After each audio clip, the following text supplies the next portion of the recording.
உயிரோடு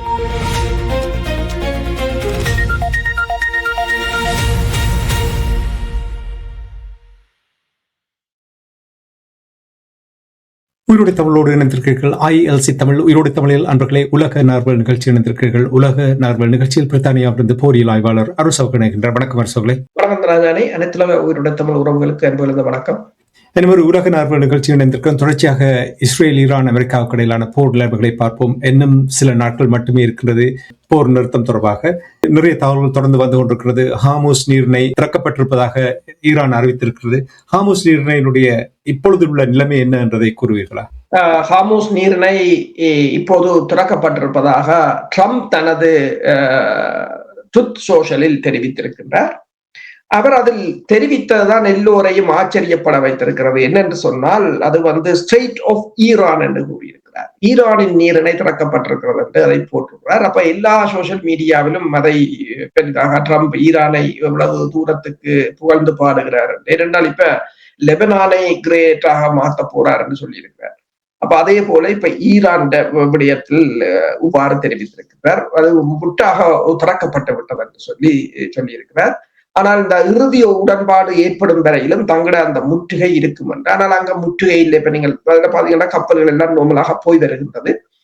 அவையில அப்படித்தான் சொல்லிக் கொண்டிருப்பார்கள் என்றால் தாங்கள் வெற்றி பெற்றதாக காட்டுவதற்கு. ஆனால் ஈரான் உச்ச தேசிய பாதுகாப்பு குழுவுக்கு நெருக்கமான வட்டாரங்கள் கூறியிருக்கின்றது, இந்த ஹார்முஸ் நீரிணை தற்காலிகமாக மீண்டும் திறக்கப்பட்டிருப்பதாக அவர்கள் இந்த ஃபாஸ் என்ற செய்தி நிறுவனத்துக்கு தெரிவித்திருக்கிறார்கள். அதற்கு அளித்த பேட்டியில் அவர் கூறியிருக்கிறார் என்று சொன்னால், ஹார்முஸ் நீரிணை 2 வார போர் நிறுத்தத்தின் கீழ் ஏற்பட்ட ஈரான் அமெரிக்க ஒப்பந்தத்தின் புதிய பரிணாமங்களை ஒட்டி இந்த நீரிணை தொடர்பான தகவலை தாங்கள் வெளியிடுவதாக கூறியிருக்கிறார்கள். இந்த வட்டாரத்தின் தகவல்களின்படி பாகிஸ்தான் மத்தியஸ்தத்தில் போர் நிறுத்தம் தொடங்கியதில் இருந்து ஈரான் தினசரி குறிப்பிட்ட எண்ணிக்கையான கப்பல்களை கடந்து செல்ல அனுமதிக்க வேண்டும் என்று சொல்லப்பட்டிருந்ததாம். ஆனால் இருப்பினும் லெபனானில் போர் நிறுத்தம் ஏற்படாததால் ஹிஸ்புல்லா மற்றும் இஸ்ரேலிய இடையிலான போர் நிறுத்தும் வரையிலும், அந்த போர் நிறுத்த ஒப்பந்தத்தை ஏற்றுக்கொள்ளாத வரையிலும் அதை தாங்கள் தற்காலிகமாக மூடி வைத்திருந்ததாக ஈரான் கூறியிருக்கிறது. அதாவது இப்போது அந்த நீரிணை அவர்களுக்கிடையே போர் நிறுத்தத்தை நேற்று அமெரிக்க அதிபர் ட்ரம்ப் அறிவித்ததால் 3 நிபந்தனைகளுடன் இப்போது தாங்கள் அதை திறந்திருப்பதாக கூறியிருக்கிறார்கள். அந்த 3 நிபந்தனைகளை அவர்கள் வெளியிட்டிருக்கிறார்கள். கப்பல்கள், வர்த்தக கப்பல்கள் மட்டும்தான் அதற்களால் போய் வரலாம். இராணுவ கப்பல்களுக்கு தடை விதிக்கப்பட்டிருக்கிறது. மற்றும் எதிரி நாடுகளுக்கு, விரோத நாடுகளுக்கு சரக்குகளை ஏற்றி செல்லும் கப்பல்களுக்கும் தடை விதிக்கப்பட்டிருக்கு. விரோதி நாடுகள் என்று சொன்னால் இஸ்ரேலை அல்லது அமெரிக்காவைத்தான் கூறுகிறார்கள். அடுத்தது, கப்பல்கள் ஈரான் குறிப்பிடும் வழித்தடங்களின் ஊடாக மட்டும்தான் செல்ல வேண்டும் என்று சொல்லியும், 3வதாக போர் தொடங்குவதற்கு முன்பு ஹார்முஸ் நீரிணை மீதான ஈரான் படையினரின் நிர்வாகத்தை சென்ட்கோம், அதாவது கட்டளை மத்திய அமெரிக்காவின் மத்திய கட்டளை மையம் உறுதிப்படுத்தியதை போலவே கப்பல் பயணமும் இந்த பாதைக்கு பொறுப்பான ஈரானிய படைகளுடன் ஒருங்கிணைக்கப்பட வேண்டும் என்று சொல்லியும், இந்த விவகாரம் லெபனானில் சில நிபந்தனைகள் மற்றும் போர் நிறுத்த நிபந்தனைகளின் அமுலாக்கத்தை சார்ந்தது என்று சொல்லியும், கடற்படை முற்றுகை தொடர்ந்தால் அது போர் நிறுத்த மீறலாக கருதப்பட்டு இந்த ஹார்முஸ் நீரிணையினான வழித்தடம் மீண்டும் மூடப்படும் என்று அவர்கள் கூறியிருக்கிறார்கள். இதுதான் அவர்களின் செய்தி தொடர்பு கூறியிருக்கிறது. இதற்கப்பால் ட்ரம்பின் கருத்துக்கள் எல்லாம் வேறு விதமான கருத்துக்கள். இப்ப ட்ரம்ப் கூறியிருக்கிறார் என்று சொன்னால், இதை முற்றாக அது திறக்கப்பட்டிருப்பதாக கூறியிருக்கிறார். ஆனால் இதே நேரம் நீங்கள் பார்த்தீங்கன்னா சொன்னால், இந்த கெப்லர் என்றது KPLR என்ற டேட்டா சென்டர், அது இந்த வர்த்தக கப்பல்கள் இந்த போக்குவரத்தை கண்காணிக்கக்கூடிய அமைப்பு, அது கூறியிருக்கின்றது, இந்த தற்போதைய இந்த முற்றுகைக்கு பிறகு இப்போது ஈரான் 3 பெரிய எண்ணெய் தாங்கி கப்பல்கள் கிட்டத்தட்ட 5 மில்லியன் பரல்களை காவிக்கொண்டு செல்கின்ற டீப் சி, மற்றது சோனியா 1, மற்றது டியோனா என்ற இந்த 3 கப்பல்களும் இந்த நீரிணையை கடந்து சென்றிருப்பதாக கூறியிருக்கிறார்கள். அதே அதே நேரம் பார்த்தீங்கன்னு சொன்னால் இந்த ஐஇஏ என்ற international energy association sorry international energy agency அது தெரிவித்திருக்கிறது இன்னும் ஒரு 2 வருடங்களுக்கு இந்த பிரச்சனை அப்படியேதான் இருக்கும் என்று சொன்னால் எண்ணெய் விலை இப்போதைக்கு கீழே செல்வது கடினம் என்று. ஆனால் அதே சமயம் நீங்கள் பார்த்தீங்கன்னு சொன்னால் இந்த எரிபொருள் விலை வந்து இந்த ட்ரம்பின் அறிவித்தலுக்கு பிறகு $90 இருந்த எண்ணெய் விலை $83 குறைந்திருக்குது. ஆனால் இவர்கள் $83 அப்படி என்றுதான் சொல்கிறார்களே தவிர பெரிதாக அதை இந்த ரீட்டைலாக நீங்க பார்த்தீங்கன்னா குறைந்ததாக இல்லை. இப்ப நாங்கள் இலங்கை கூட இலங்கையும் சிங்கப்பூரும் $210 $286 பேரல்களை கள்ள அதாவது கருப்பு சந்தையில் வாங்கியிருப்பதாக கூட கூறுகிறார்கள். இது பல வர்த்தகர்கள் இதில் பணம் சம்பாதித்துக் கொண்டிருப்பது. டொனால்ட் ட்ரம்பும் கூட நீங்கள் அடிக்கடி கூறுவீர்களை பங்கு சந்தையை மேனிப்புலேட் பண்ணுவதற்காக அவரும் அவருடைய சகாக்களும் எவ்வாறு கருத்துக்களை கூறுவார் என்று கூறும்பொழுது இப்ப இந்த லெபனான் தொடர்பாக டொனால்ட் ட்ரம்ப் அவர்கள் கூறியிருக்கின்றார் இனி இஸ்ரேல் தாக்காது என்று மிரட்டியது போல் இருக்கிறது. அவருடைய சொல்லை கேட்பதற்கு பெஞ்சமின் நெட்டன்யாகு அவர்கள் தயாராக இருக்கிறாரா? மிகப்பெரிய ஒரு மாற்றத்தை கொண்டு வந்திருக்கிறார் என்று சொன்னால் ஈரான் கூறியிருந்தது, பேராசிரியர் மராண்டி ஒன்றை கூறியிருந்தார், தாங்கள் இந்த 2ஆம் சுற்று பேச்சுவார்த்தை லெபனானில் ஒரு போர் நிறுத்தம் வராத பட்சத்தில் அங்கு அதற்கு செல்வதற்கு தயாரில்லை என்றே கூறியிருக்கிறார். இந்த நிலையில் தான் இப்போது ட்ரம்ப் வந்து கூறியிருக்கின்றார், அதாவது இஸ்ரேல் புரோஹிபிட்டட் என்று கூறி, அதாவது இஸ்ரேலை நாங்கள் தடுத்து நிறுத்திவிட்டோம், இனிமேல் இஸ்ரேல் லெபனான் மீது குண்டு வீசாது என்று கூறியிருக்கின்றார். ஆனால் ஈரான் கூறியிருக்கிறது லெபனானின் மீதான இந்த போர் நிறுத்தத்தை ட்ரம்ப் கூறினாலும் அது ஈரானுடனான போர் நிறுத்தத்துடன் தான் சேர்க்கப்பட வேண்டும், அதை நீங்கள் தனியாக ஹேண்டில் பண்ண முடியாது என்று கூறியிருக்கிறார்கள். ஆனால் அதே சமயம் கூறியிருக்கிறது இஸ்ரேல் கூறியிருக்கிறது தாங்கள் பிடித்த இடங்களை அப்படியே வைத்திருப்போம் என்று. ஹிஸ்புல்லாக்கள் வெளியிட்ட தகவல்களின் அடிப்படையில் அவர்கள் புதிதாக அமைக்கப்பட்ட இடங்களில் ஆட்லரி தளங்களுக்கு கூட ஆள் இல்லாத தாக்குதல் விமானங்களால் தாக்கி இருக்கிறார்கள் இந்த போர் நிறுத்தம் முடிவதற்கு முன்னதாக.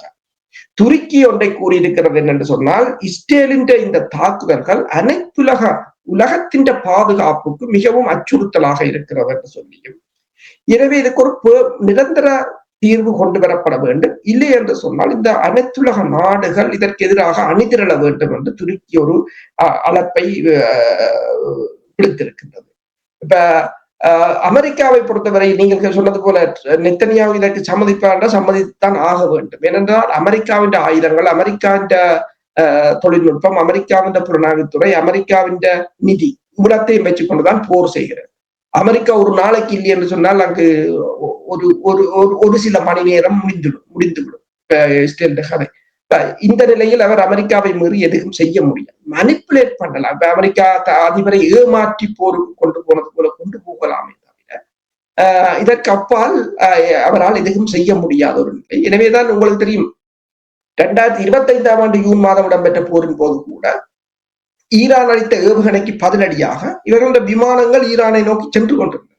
ஆனால் ட்ரம்பின் ஒரு தொலைபேசி அழைப்பால் அந்த போர் விமானங்களை திருப்பி கொண்டு வந்து விட்டார்கள். அதே போலதான் இப்பவும் சொல்லியிருக்கிறார், லெபனான் மீது இஸ்ரேல் இனிமேல் குண்டு வீசாது என்றதை தான் உறுதிப்படுத்துகிறேன் என்று அவர் கூறியிருக்கிறார். என்னென்று சொன்னால் அவரை பொறுத்தவரையில் இப்போது எல்லோரும் கூறுகிறார்கள் இந்த போர் இப்ப முடிந்தா கூட இன்றைக்கு ஒரு நாளைக்கு 145 கப்பல் வரும் இந்த ஹாமுசா. இன்றைக்கு 145 கப்பலை வந்தால் கூட 3 மாதத்துக்கு இந்த ரெசெஷன் இருக்கும். நவம்பர்ல அவற்றை மிட் டேர்ம் எலெக்ஷனும் வரப்போகிறது. ஏற்கனவே ஊறிப்பட்ட பிரச்சனை, போப்பின் பிரச்சனை, எல்லா பிரச்சனையிலும் இவர்தான் பங்குதாரராக இருக்கிறார்.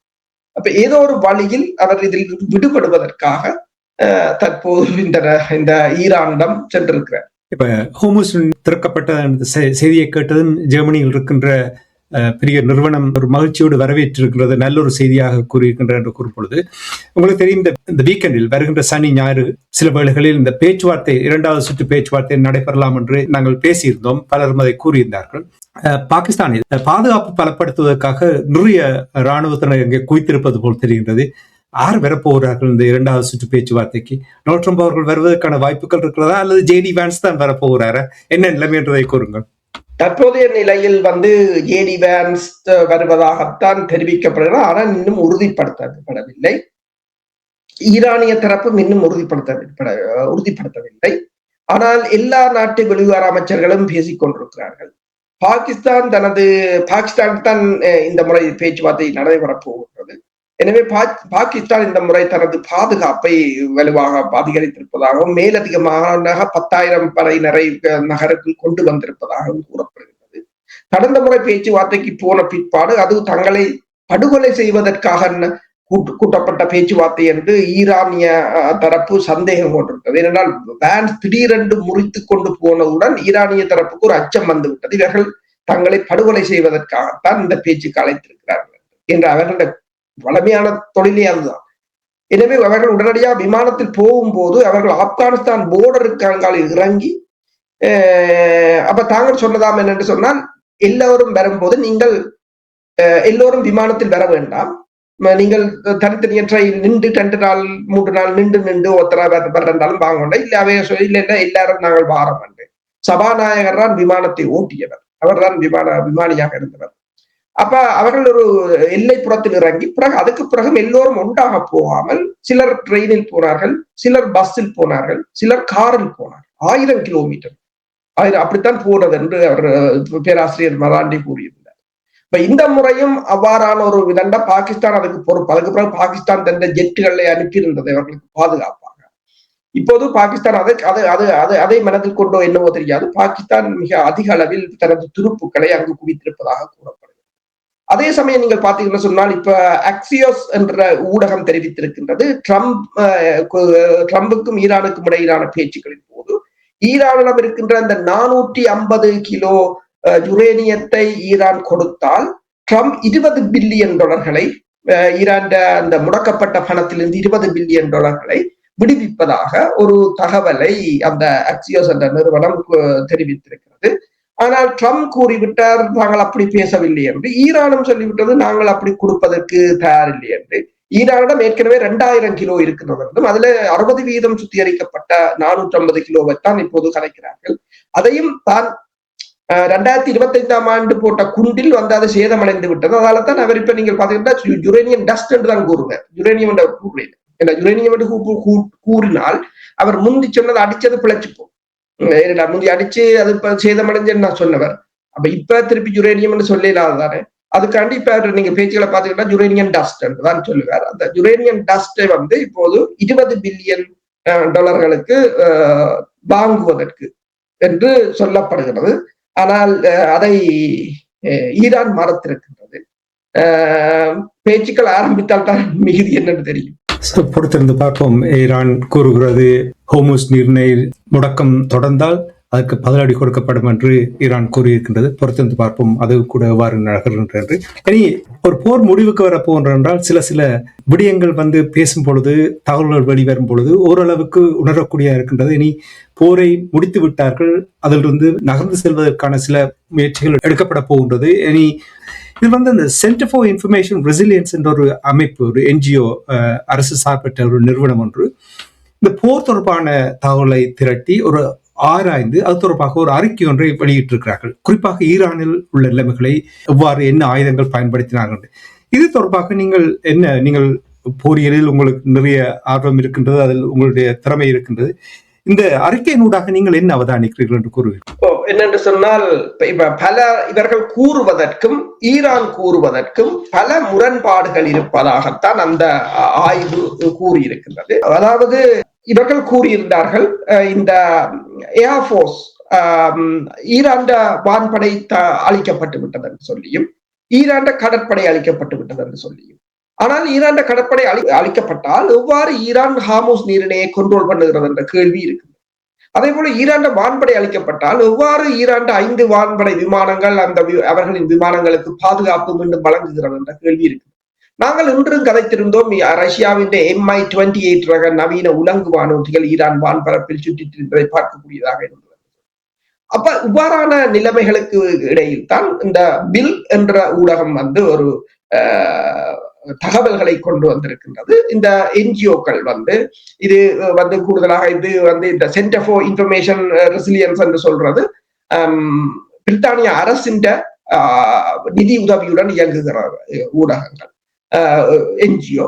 அதே மாதிரி அல்பரோவிச் என்ற ஒரு என்ஜிஓவும் இயங்குகின்றது. இவர்கள் இருவரின் தகவல்களின் அடிப்படையில் முதலில் அல்பரோவிச் ஒன்றை கூறியிருக்கிறது என்னன்னு சொன்னால், இந்த 38 நாள் நடந்த போர்ல ஈரான் 1900 ஏவுகணைகளையும் 5200 ஆளில்லாத தாக்குதல் விமானங்களையும் பயன்படுத்தி இருந்ததாகவும், ஆனால் போரின் தொடக்கத்தில் இஸ்ரேல் மொசாட் ட்ரம்புக்கு கூறியிருந்தது 2500 ஏவுகணைகள் தான் அவர்களிடம் இருக்கு என்று சொல்லியும், ஆனால் அதில் 1/3 இவர்கள் அழித்ததாக கூறினாலும் ஈரான் ஏவுகணைகள் எவ்வாறு 1900 அங்கு வீழ்ந்தது என்று கேட்டிருக்கிறது.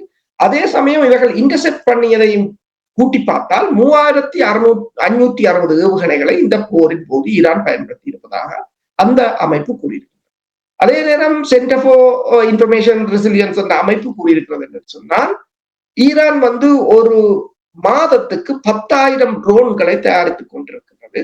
இந்த சண்டை தொடங்குவதற்கு முன்னர் 80,000 ஷாஹீத் 136 ட்ரோன்கள் அவர்களிடம் இருந்ததாகவும், 400 ட்ரோன்களை ஒரு நாளைக்கு அவர்கள் தயாரிக்கக்கூடிய நிலையில் தயாரிக்கிறார்கள் என்று சொல்லியும் அதில் நீங்கள் பார்க்கலாம். அவர்கள் கூடுதலாக அந்த காணொலிகளை வெளியிட்டிருந்தார்கள். பெண்கள், பாடசாலை மாணவர்கள் எல்லாரும் அதற்கு உதவியாக இருந்தார்கள். அவர்கள் எல்லாரும் தான் அதை தயாரிப்பது. அதற்கான மூலப்பொருட்கள் ரஷ்யாவும் சீனாவும் வழங்கி கொண்டிருந்தன.